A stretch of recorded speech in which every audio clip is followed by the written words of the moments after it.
Yes, नमस्कार, good morning, सुप्रभात। कक्षा 10 आप सभी का हिंदी की कक्षा में स्वागत, अभिनंदन एवं आभार। आपको विदित है कि हमारा दोहरान कार्य चल रहा है ताकि आगे आने वाली अर्धवार्षिक परीक्षा या मिड टर्म एग्जाम में हम अच्छे से अपीयर हो सकें, खूब अच्छा परफॉर्मेंस दे सकें और अपनी इस प्रतियोगिता, अपनी इस परीक्षा में खूब अच्छे अंक अर्जित कर सकें। उसी के उद्देश्य को ध्यान में रखते हुए फिलहाल हम अपने इस दोहरान कार्य में आज अपठित गद्यांश का अध्ययन करेंगे, उसके प्रश्नों को हल करने का प्रयास करेंगे, एक दूसरे को समझाते हुए, एक दूसरे में प्रश्नों की चर्चाएं शामिल करते हुए हम इन प्रश्नों के गद्यांश से संबंधित प्रश्नों के उत्तर खोजेंगे और आगे चलकर इसमें हिंदी व्याकरण के महत्वपूर्ण 4 विषय समास, पदबंध, वाक्य विचार और मुहावरे के प्रश्न भी शामिल किए गए हैं। उन प्रश्नों को भी यहाँ हल करेंगे। पहला जो है, जिसमें मैंने यहाँ स्क्रीन पर शेयर कर रखा है अपठित गद्यांश, वो मैं खुद बोल रही हूँ और प्रश्नों के उत्तर भी आपके समक्ष उपस्थित करूंगी और उसके बाद हिंदी ग्रामर का भी आपको समझा दिया जाएगा। लेकिन जो सेकंड पेपर यानी सेकंड जो अपठित गद्यांश है, अनसीन पैसेज आएगा, उस पर मैं आपके विचार लूंगी।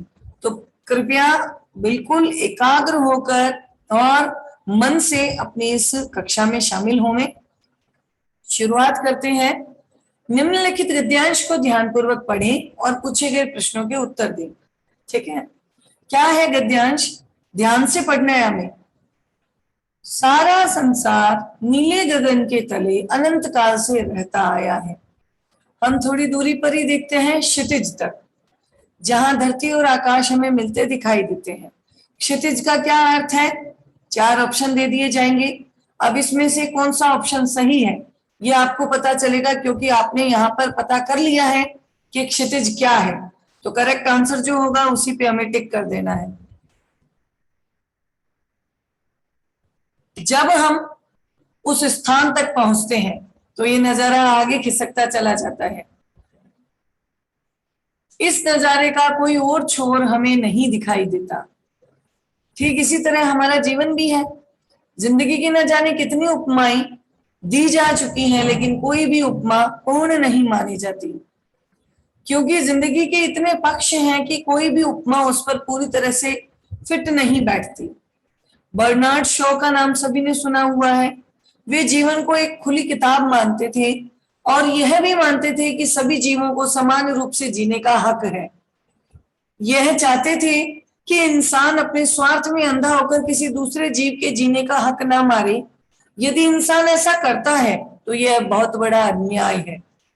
हमारे विचार से स्वाभाविक रूप से एक दूसरे से मेल नहीं खाते हैं, लेकिन इसका मतलब यह नहीं कि हम दूसरों को उसके जीने के हक से वंचित कर दें। यह खुला आसमान, यह प्रकृति, यह पूरा भूमंडल हमें दरअसल यही बात बता रहा है कि हाथी से लेकर चींटी तक के सभी प्राणियों को समान रूप से जीवन बिताने का हक है। जिस तरह से खुले आसमान के नीचे हर प्राणी बिना डर के जीने और सांस लेने का अधिकारी है, उसी तरह से मानव मात्र का स्वभाव भी ऐसा होना चाहिए कि वह अपने जीने के साथ दूसरों से उनके जीने का हक ना छीने। यह आसमान हमें जिस तरह से भय से छुटकारा दिलाता है, उसी तरह ये हमें भी मानव जाति से इतर जीवों, इतर का अर्थ है अन्य, इतर का अर्थ है अन्य, अन्य समस्त जीवों को भी डर से छुटकारा दिलाकर उन्हें जीवन जीने के लिए पूरा अवसर देना चाहता है। दूसरों के जीने के हक को छीनने से बड़ा अपराध या पाप कुछ हो भी नहीं सकता। तो बेटा जी, जैसे ही आपने यह गद्यांश सुना और पढ़ा, आपके दिमाग में तुरंत एक विचार तो आ गया होगा कि यह गद्यांश हमारे पाठ्यक्रम में शामिल किया गया एक पाठ है, कहाँ है दूसरों के दुख में दुखी होने वाले, जिसके लेखक है, राइटर है निदा फाजली। इसमें उदाहरण दिया है किसका, जो जीवन को एक खुली किताब मानते हैं। किसके अनुसार? 4 ऑप्शन दे दिए जाएंगे। हमें पता है करेक्ट आंसर है यहाँ पे बर्नार्ड शॉ। सबसे बड़ा अपराध या पाप क्या है? झूठ बोलना, चोरी करना, हत्या करना या दूसरों के जीने के हक को छीनना। तो इसमें से करेक्ट आंसर कौन सा है? जो आपके इस गद्यांश में दिया गया है वही, तो वो यहाँ पे दिया गया है दूसरों के जीने के हक को छीनना। क्षितिज क्या होता है? क्षितिज यानी सीमाओं से पार, क्षितिज यानी सीमाओं का मिलना, क्षितिज यानी उत्तर और दक्षिण ध्रुव का मिलना, और क्षितिज जहां धरती और आकाश मिलते प्रतीत होते हैं। तो यहाँ पे जो आंसर सही है उसको आप यहाँ लिख देंगे। जीवन को अनेक उपमाओं से सुशोभित किया गया है, लेकिन कोई भी उपमा उस पर फिट क्यों नहीं बैठती?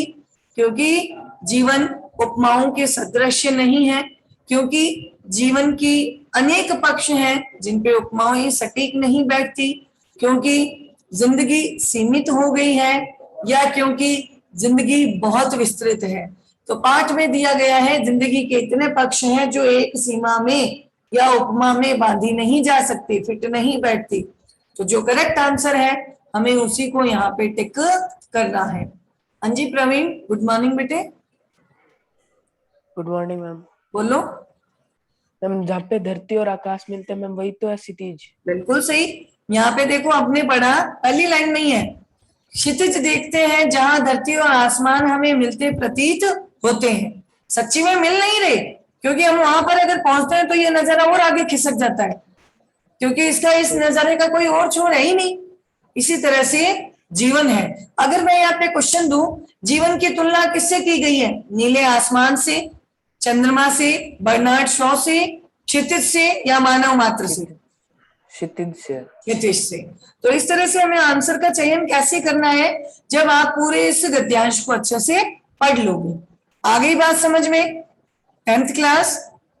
जैसे यहाँ पे मैंने 5 प्रश्नों का उदाहरण दिया, 500 प्रश्नों के साथ मैंने 4 आपको विकल्प दिए। इन विकल्पों में से एक सही विकल्प को आपको चयन करना है, और उस विकल्प का चयन किस आधार पर होगा? जो आपने गद्यांश यहाँ पढ़ा है। ठीक है, चलिए इस गद्यांश के दिए गए प्रश्न एक बार पढ़ लेते हैं। हमारा जीवन किस प्रकार का है? गद्यांश के आधार पर स्पष्ट कीजिए।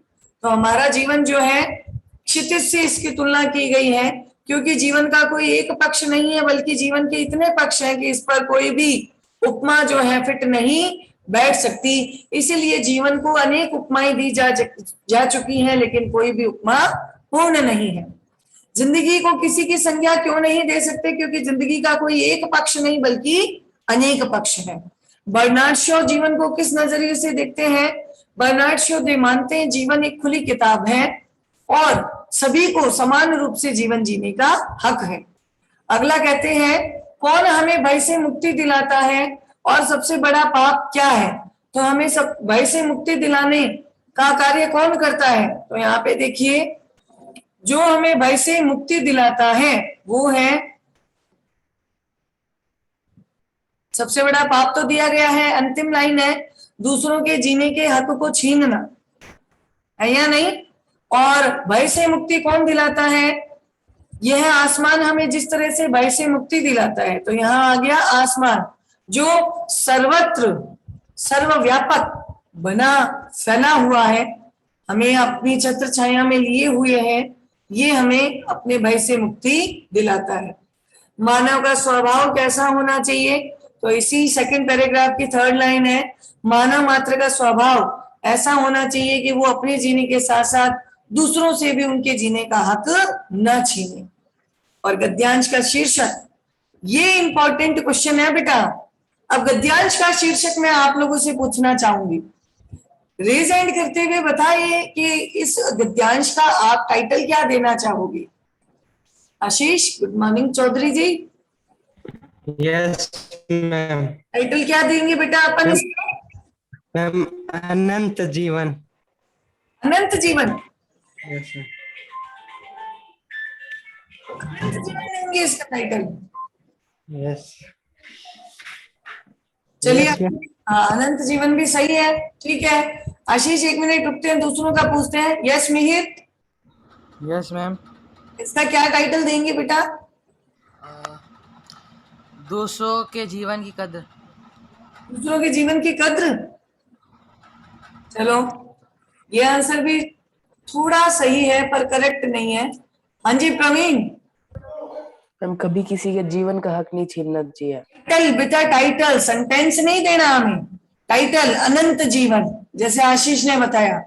जीवन जीने का तरीका, जैसे ये यहाँ इस गद्यांश को पढ़ करके हमें एक सीख मिलती है ना। जीवन जीने का आदर्श ढंग, ये भी एक उपमा है। जीवन एक क्षितिज सापेक्ष, यानी क्षितिज जिस तरह से है, जो मिलता प्रतीत तो होता है लेकिन आगे जाने पर और आगे खिसक जाता है, उसी तरह से जीवन के भी अनेक पक्ष हैं। एक बार तो लगता है जीवन समझ आ गया, लेकिन उसके अनेक रूप दिखाई देते हैं, तो ऐसा लगता है वो भी थोड़ा भिन्न है। यस विख्यात, गुड मॉर्निंग बेटे। Morning ma'am. हाँ, आप क्या टाइटल देना चाहोगे? जीवन का अधिकार। जीवन का अधिकार, बिल्कुल सही है। तो देखो यहाँ पे ये लास्ट पैराग्राफ में हमें ये बता रहा है कि वास्तव में जीवन जीने का क्या सलीका होना चाहिए, तरीका होना चाहिए, ढंग होना चाहिए या मार्ग होना चाहिए। भाई आप अपना जीवन जियो, ये आपका हक है, लेकिन आपको ये कतई हक नहीं है कि आप दूसरों को जीवन जीने से रोक दो। अगर आप उनसे जीवन जीने का हक छीनते हो, ये बहुत बड़ा अपराध है। तो जिस तरह से निदा फाजली ने अपना टाइटल दिया था ना, अब कहाँ दूसरों के दुख में दुखी होने वाली, उसी तरह से हमें ये टाइटल ऐसा देना है जो हमारे पूरे इस गद्यांश को अच्छे से शो करे, अच्छे से हमें बताए कि वास्तव में ये पूरा टाइटल जो है ये हमारे इस पूरे गद्यांश को यहाँ पे एक्सप्रेस कर रहा है। तो आप इसे बोल सकते हो मानव जीवन जीने का एक ढंग, ठीक है, या मानव जीवन, फिर वो आप बीच में अपने लगाते हैं ना दो बिंदु, मानव जीवन अनेक पक्ष, या मानव जीवन अनंत जीवन, जैसे आशीष चौधरी ने बताया। ठीक है, तो ऐसा कोई टाइटल जो बिल्कुल आपको लगता है कि जिसमें अभी जैसे कई बच्चों ने बताया ना कि जीवन जीने का हक है, दूसरों का जीवन नहीं छीनना चाहिए, ऐसा सेंटेंस नहीं दोगे बेटे। आगे बात समझ में? चलिए आगे बढ़ते हैं। फिर अब आगे दिया गया है आपके व्याकरण से संबंधित प्रश्न। ठीक है बेटा, थोड़ा सा आप भी अपना सपोर्ट देना भाई, ऐसा नहीं हो कि मैं अकेली बैठी यहां उत्तर देती रहूं। देश शब्द दिया गया है, इसका पद के रूप में प्रयोग करें। ध्यान दीजिएगा, देश शब्द दिया गया है, इसका पद के रूप में प्रयोग करें। ये तो यहाँ पे सीधा आपसे आंसर मांग रहे हैं। मैं आपको 4 विकल्प देती हूं। देश भारतीयता, मेरा देश भारत है, देश कौमा भारत, या अन्य कोई। तो आप बताइए यहाँ पे करेक्ट आंसर कौन सा होगा? यस, गुड मॉर्निंग बेटा जी। कौशिक, सुप्रभात मैम। सुप्रभात बेटे, कौन सा आंसर सही होगा? मेरा देश भारत है काहे को? मैम, बिकॉज ये सेंटेंस में आ गया है। सेंटेंस में कोई भी आ जाता है तो उसे पद कहते हैं। कोई भी यानी सेंटेंस में आ जाए, यानी मैं सेंटेंस में आ जाऊंगा। सॉरी, कोई भी शब्द अगर वाक्य में आ जाता है तो उसे पद कहते हैं। बिल्कुल सही और बिल्कुल सटीक आंसर है। और सार्थकता के साथ इन्होंने अपने उत्तर को यहाँ अभिव्यक्त भी किया है कि जब किसी शब्द को, स्वतंत्र शब्द को किसी वाक्य में प्रयुक्त कर दिया जाए तो वो पद कहलाता है। और यहाँ तीसरे वाले विकल्प में जो सेंटेंस दिया गया है उसमें इस देश शब्द का प्रयोग पद के रूप में किया गया है। शाबाश बेटा, इसी तरह से आप अपनी तैयारी करते रहिए। अंजाम तो आपको पता है, जैसे आपकी तैयारी है, जैसे आपके प्रयास है, ईश्वर उसका आपको शुभ फल अवश्य देगा। अगला प्रश्न है, निम्नलिखित वाक्यों को निर्देशानुसार बदलिए। अब ये मैं 1 बाय 1 पूछ रही हूँ। सेंटेंस है, वर्षा हुई और पक्षी चहचहाने लगे। पहले तो बताइए ये सेंटेंस किस प्रकार का है? गुड मॉर्निंग भाई पवित्र। Hello, good morning ma'am. Good morning बेटा। ये वाक्य है किस प्रकार का? मैम ये सरल वाक्य। पवित्र क्या बात कर रहे हैं? मैम अच्छा संयुक्त वाक्य है मैम। संयुक्त वाक्य है। हाँ, अब इसको हमें मिश्रित में कन्वर्ट करना है। मैम जैसे ही बारिश हुई वैसे ही पक्षी चहचहाने लगे। शाबाश बेटा, बिल्कुल करेक्ट आंसर दिया आपने। वेरी वेल आंसर पवित्र। जिस तरह से 10th क्लास आपने सुना पवित्र का उत्तर कि वाक्य का प्रकार क्या है, वाक्य का प्रकार है संयुक्त वाक्य। हमारे दक्ष कालरा जी ने क्रॉस बता दिया था जब यहाँ पवित्र ने गलत उत्तर दिया कि वो सरल वाक्य बता रहा था इसको, फिर इसको मिश्रित में बदला और मिश्रित में दिया गया कि जैसे ही वर्षा हुई वैसे ही पक्षी चहचहाने लगे। चलिए एक और होनहार बालक जो है वो अगले प्रश्न का उत्तर देने के लिए बहुत उत्साहित है। पिताजी चाहते हैं कि मैं अध्यापक बनूं। पहले तो बताइए ये वाक्य कौन सा है? देव गुड मॉर्निंग बेटा। पिताजी चाहते हैं कि मैं अध्यापक बनूं। देव रेज हैंड किया हुआ है बेटा, आंसर दो।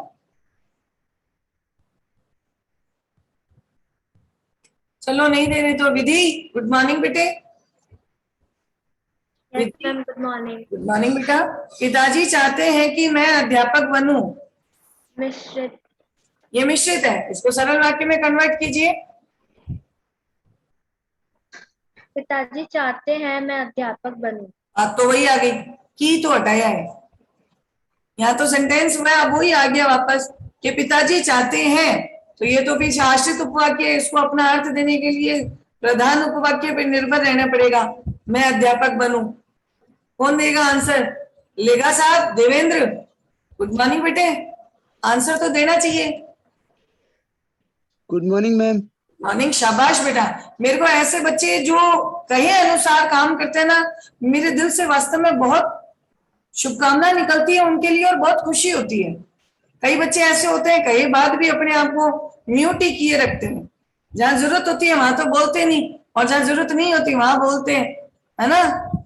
देवेंद्र बोलो बेटा इसका आंसर, इसका सरल वाक्य कैसे बनेगा? मैम मैं अध्यापक बनूं, पिताजी चाहते हैं। बात तो वही होगी बेटा जी। मैम थोड़ा सा सोचो भाई। उत्तम गुड मॉर्निंग, एक ट्राई अपनी ओर से भी। काशनिया साहब आंसर दीजिए।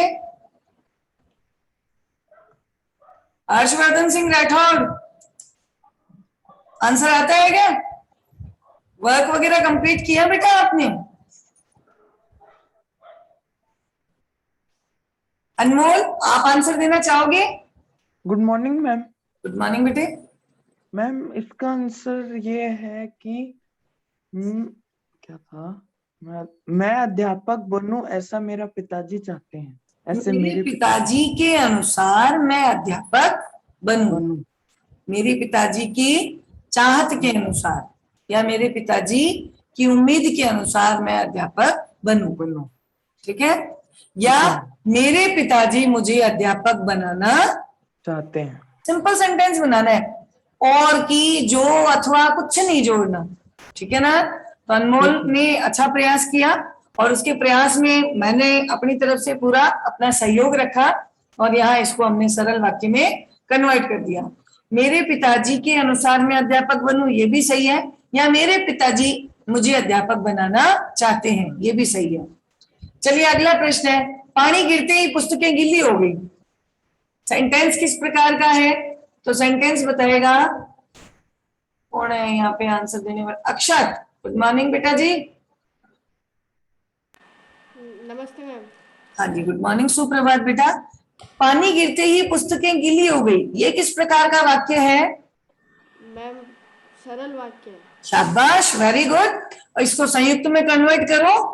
मैम पानी गिरा और पुस्तकें गीली हो गई। अरे वाह रे अक्षत, बहुत बढ़िया आंसर। क्लास में अक्षत बहुत डरा सहमा रहता है, तो ये मुझे लगता है क्या पता अक्षत को कुछ समझ आ भी रहा है या नहीं। शाबाश अक्षत, बहुत अच्छा डेयर का एक उदाहरण, साहस का एक अच्छा एग्जाम्पल रखा आपने। अगला प्रश्न, समास विग्रह करना है बेटा जी। समास हमने पढ़े हैं। यहाँ समायरा से मेरा क्वेश्चन है। समायरा कहाँ गई बेटे? चलिए सुहानी से पूछते हैं। सुहानी गुड मॉर्निंग। मृत्यु को जीतने वाला अर्थात शिव, समास का नाम दीजिए। द्विगु समास, कर्मधारय समास, बहुव्रीहि समास या तत्पुरुष समास? मैम बहुव्रीहि समास। क्यों आया? मैम क्योंकि यहाँ बताया गया है कि वो पर्टिकुलर पर्सन कौन है, यानी तीसरे अर्थ की अभिव्यक्ति हुई है और इसके दोनों पद जो है वो क्या है? गौण है।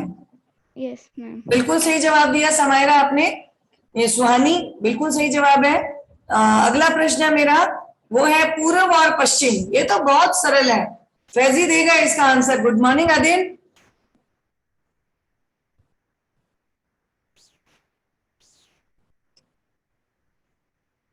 आदिन गुड मॉर्निंग। आदित्य आप दीजिए बेटा आंसर। गोदारा, पूर्व और पश्चिम और तथा एवं लग जाता है, योजक चिन्ह हट जाता है, तो कौन सा समास आएगा? आदित्य,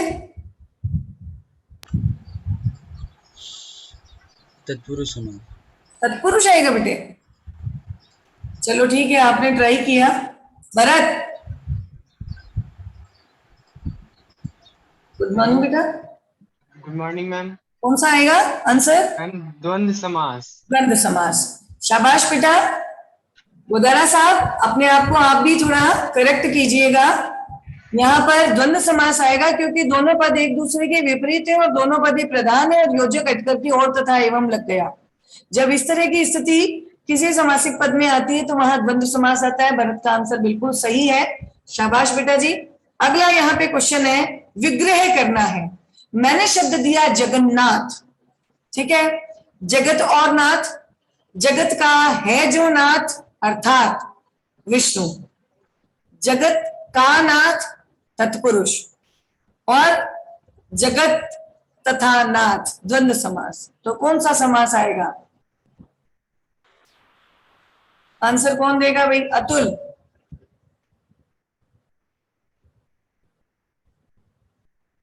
नैना देगी। नैना गुड मॉर्निंग बेटे। Good morning ma'am. आंसर बताइए। तत्पुरुष समास। और विग्रह क्या होगा? जगत का नाथ। अच्छा, अगर मैं ये बोलूं जगत का है जो नाथ अर्थात श्री विष्णु, यस मैम। तो क्या आएगा?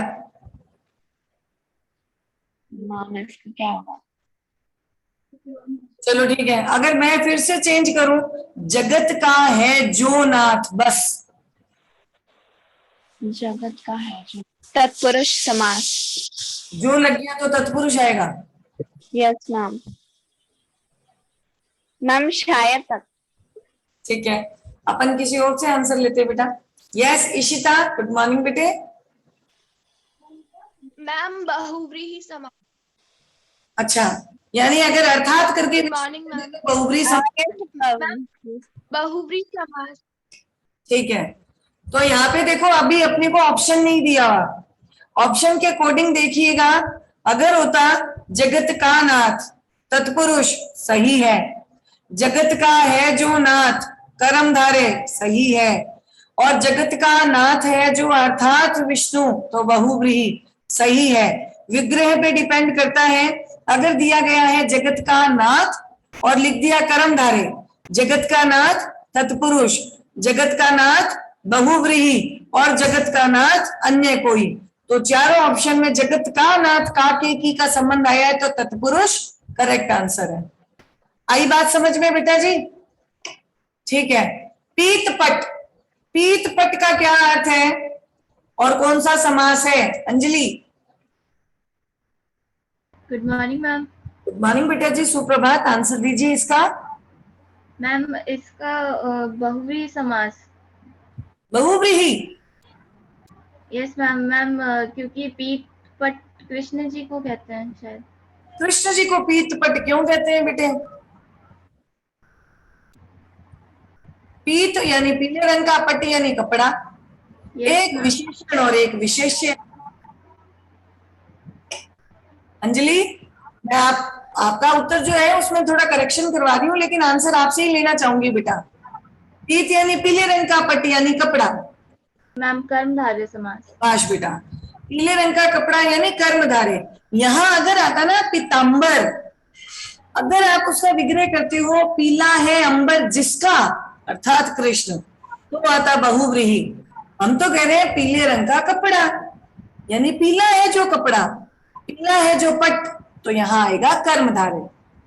Okay ma'am. सही जवाब दिया बेटा आपने। अगला प्रश्न, और अगला प्रश्न यहाँ हमें कहता है मुहावरे छठे पृष्ठ में आना बेटा, मुहावरे दिखाई दे रहे हैं।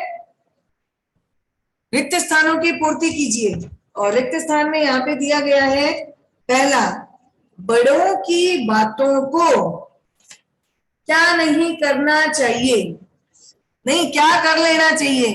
बड़े भाई साहब वाले पाठ में से है, बड़ों की बातों को कौन सा मुहावरा यहाँ आएगा, अनसुना कर देना चाहिए, गांठ बांध लेनी चाहिए, नजरें तिरछी कर लेनी चाहिए, या आंखें फिरा लेनी चाहिए। कौन आंसर देगा? आंसर देगा हमारा दक्ष।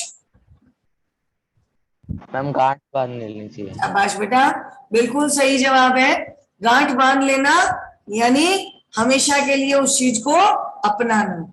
अगला प्रश्न है, जायदाद के लालच में दो बहनों के बीच मित्रता हो गई,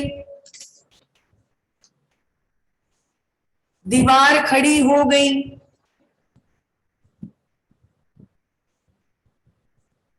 नजरें शर्म से नीची हो गई,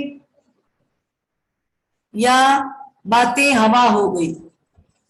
जायदाद के लालच में दो बहनों के बीच, अब आंसर देंगी हर्षिता। गुड मॉर्निंग बेटे। Good morning ma'am. क्या आएगा आंसर? दीवार खड़ी हो गई। बिल्कुल सही, यानी मतभेद उत्पन्न हो गए। बिल्कुल सही आंसर दिया। परी का दिमाग आजकल, यहां पर कौन सा मुहावरा आएगा? हवा में उड़ रहा है, बिल्कुल जर्जर हो गया है, आसमान से बातें कर रहा है,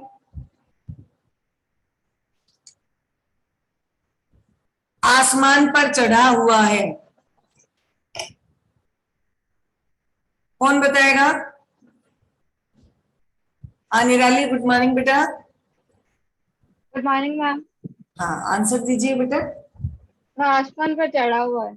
बहुत घमंड हो गया, परी का दिमाग आजकल आसमान पर चढ़ रहा है, यानी बहुत अहंकार हो रहा है। सही जवाब है बेटा आपका। अगला प्रश्न, जब स्वयं पैसा कमाओगे तब धनवान हो जाओगे, तब आटे दाल का भाव मालूम कर पाओगे, तब हकीकत जान पाओगे, या अन्य कोई। तो कौन सा मुहावरा सही है? सेठिया साहब, Himanshu ji. Morning ma'am. Morning बेटे। मैम हकीकत जान पाओगे। हकीकत जान पाओगे, ये मुहावरा है क्या? आपने ऐसा मुहावरा कहीं पढ़ा है बेटा? चलो करेक्ट करते हैं आपको, और करेक्ट करने के लिए अपने चलते हैं मंजीत के पास। मंजीत, गुड मॉर्निंग बेटे। Morning ma'am.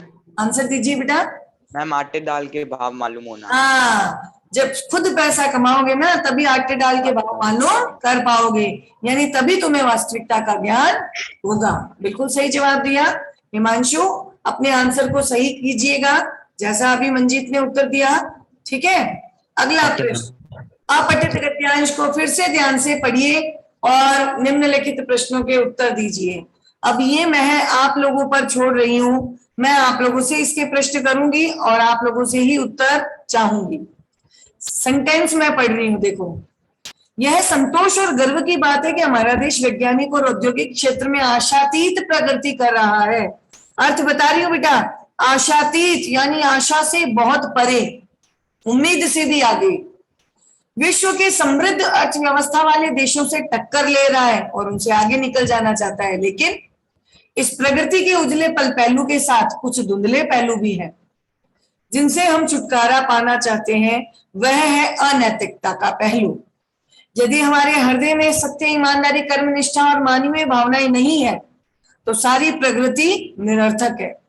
आज यह आम धारणा बन गई है कि बिना हथेली गर्म किए कोई काम ही नहीं होगा। हथेली गर्म करना मुहावरे का क्या अर्थ है बता रखा है आप लोगों को। भ्रष्ट अधिकारियों और भ्रष्ट जन सेवकों को न तो समाज की चिंता है न ही देश की। भ्रष्टाचार और घोटालों को समाचारों से समाचार पत्र भरे रहते हैं। लोग ये मान बैठे हैं कि हाँ, यही हमारी राष्ट्रीय चरित्र है, जबकि ये सच नहीं है। नैतिकता मरी नहीं है, परंतु लोगों में ये धारणा जरूर बन गई, जब बड़े लोग ऐसा करते हैं तो हम क्यों ना करें। सबसे पहले इस सोच से मुक्त होना आवश्यक है, इसके बाद भ्रष्टाचार और घोटाले से मुक्त समाज बनाने का एक संकल्प हमें लेना चाहिए। ठीक है, तो बताइए गद्यांश का उचित शीर्षक क्या है। नीचे ही नीचे क्वेश्चन दिया गया है, इस गद्यांश का उचित शीर्षक क्या है, कौन बताना चाहेगा।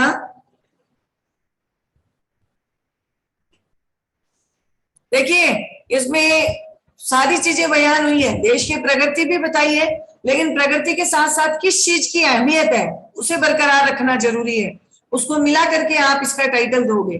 ठीक है, तो आंसर लेते हैं अपन, किससे लें। निकिता, गुड मॉर्निंग बेटे।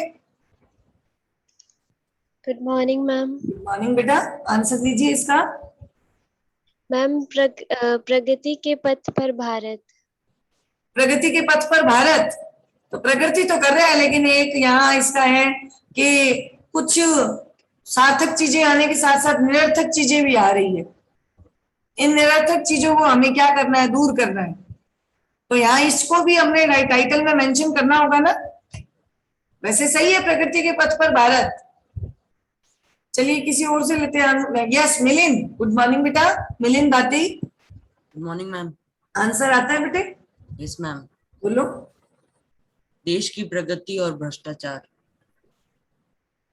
देश की प्रगति और भ्रष्टाचार नहीं, भ्रष्टाचार को यहाँ बढ़ाना नहीं है अपने को, यहाँ फोर्स दिया है क्या, देश की प्रगति ज्यादा निर्भर किस पे करेगी, नैतिकता पर। नैतिक, ठीक है, तो देश की प्रगति और बढ़ता भ्रष्टाचार, ये तो नेगेटिविटी देती है, लेकिन हमेशा टाइटल जो है वो पॉजिटिविटी देने वाला हो, सकारात्मक सोच देने वाला हो। यानी देश की प्रगति का प्राणाधार नैतिकता, देश की प्रगति का प्राणाधार नैतिकता।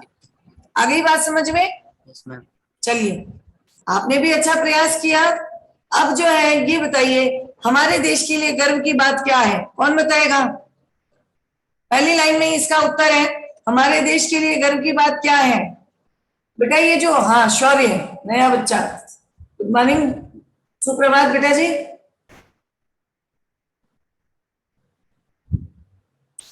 हमारे देश के लिए गर्व की बात क्या है, शौर्य? Good morning ma'am. हाँ, गुड मॉर्निंग बेटा। मैम, हमारे देश की गर्व की बात है वैज्ञानिक और औद्योगिक क्षेत्र में आशिष्टा प्रगति कर रहा है। बस, आशातीत यानी उम्मीद से भी ज्यादा प्रगति कर रहा है। शाबाश बेटा। दूसरा प्रश्न है अगले बच्चे से, हमारे देश की आशातीत प्रगति का धुंधला पहलू क्या है भाई? यानी कुछ नेगेटिविटी भी आ रही है, वो आस्था। गुड मॉर्निंग बेटे। सुप्रभात। सुप्रभात मैम। मैम, इस प्रगति के उजले पहलू के साथ साथ धुंधले पहलू भी हैं जिससे हम ठुकराना चाहते हैं, वो है कि अनैतिकता का पहलू। बिल्कुल सही, बस इतना ही जितना पूछा जाए उतना ही आंसर दो। हमारी देश की आशातीत प्रगति का धुंधला पहलू है बढ़ती हुई अनैतिकता। ठीक है, बिल्कुल सही जवाब दिया आस्था आपने। थर्ड क्वेश्चन है किसी और बच्चे के लिए, देश की आशातीत प्रगति के लिए किन किन मानवीय मूल्यों की जरूरत है भाई? अब इन मानवीय मूल्यों में मैं पूछ रही हूँ, सत्य की जरूरत है, ईमानदारी की जरूरत है, कर्मनिष्ठा की जरूरत है, मानवीय भावनाओं की जरूरत है, और उपरोक्त तो सभी की जरूरत है। कौन बताएगा इसका आंसर? सहल, गुड मॉर्निंग बेटा। यस मैम, सभी की जरूरत है। हाँ, उपरोक्त तो सभी। चलिए, अब मेरे को लगता है कि यहाँ आप इन प्रश्नों के उत्तर जरूर दोगे। ये पीडीएफ में अभी ग्रुप में भी भेजूंगी, ध्यान से इसके आंसर लिखिएगा और कॉपी में कीजिएगा बेटा प्लीज। ठीक है, चाय तैयार हुई और उसे प्यालों में भरकर हमारे सामने रख दी, इसे सरल वाक्य में कन्वर्ट कीजिए। कौन बताएगा? अंजलि, सोनी।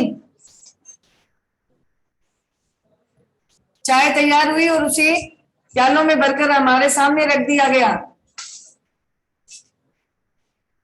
यस विख्यात, आप दीजिए बेटा आंसर।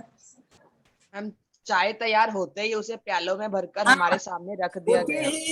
होकर, ठीक है, ये शब्द काम में लेकर के हम इसको एक सिंपल सेंटेंस बनाएंगे। चाय तैयार होते ही उसे प्यालों में भरकर हमारे सामने रख दिया। चलो, उसने कमर झुकाकर हमें प्रणाम किया, इसका संयुक्त बनाओ। कौन बनाएगा? नहीं बेटा, आपने भी किया था, आप भी किसी और बच्चे से करेंगे ये क्वेश्चन। अंचल तनेजा, गुड मॉर्निंग बेटे। अंचल, मेरी आवाज आ रही है? संयुक्त में बना दो इसको, दो अलग अलग सिंपल सेंटेंस बना दो। चलो अंजलि से पूछते हैं। अंजलि सोनी, गुड मॉर्निंग बेटे। Good morning ma'am. हाँ, इसको दो सिंपल सेंटेंस में कन्वर्ट कर दो, बीच में योजक जोड़ दो। मैम, उसने कमर झुकाई और प्रणाम किया। उसने कमर झुकाई और हमें प्रणाम किया। शाबाश बेटा। जंगल की जिंदगी बड़ी खतरनाक है, मिश्रित में कन्वर्ट करो। जंगल की जिंदगी, यस प्रणव, गुड मॉर्निंग, सुप्रभात। मिश्रित में कन्वर्ट कीजिए। चलो मैं ही बता देती हूँ, जो जंगल की जिंदगी है वह बड़ी खतरनाक होती है। अगला देखो, चंद्र के समान मुख, कर्मधारय समास। सचिव का आलय, तत्पुरुष समास, सचिवालय। हथकड़ी, हाथों के लिए कड़ी, तत्पुरुष। दाल और भात, द्वंद्व समास। अगला, उचित मुहावरों से रिक्त स्थानों की पूर्ति कीजिए। ये मैं आप लोगों के लिए छोड़ती हूँ, और ये अभी ये जो पीडीएफ है आपके ग्रुप में आ रहा है, बैठ के आप इसके प्रश्नों को हल कीजिएगा और आपका इसी तरह से अभ्यास करते रहिए। ईश्वर आपको अपने इस प्रयासों का जरूर शुभ फल देगा। इसी के साथ क्लास की समाप्ति करते हैं। इस क्लास की रिकॉर्डिंग भी हुई है, आप लोगों के उत्तर भी यहाँ रिकॉर्ड हुए हैं, तो अगर जहाँ जरूरत पड़े तो इस क्लास को जरूर देखिएगा। बहुत बहुत धन्यवाद बेटा, आप लोगों का सपोर्ट बना रहे और हमेशा हम अपने एक दूसरे के सहयोग से इसी तरह से आगे के प्रश्नों को भी हल करें। तहे दिल से धन्यवाद।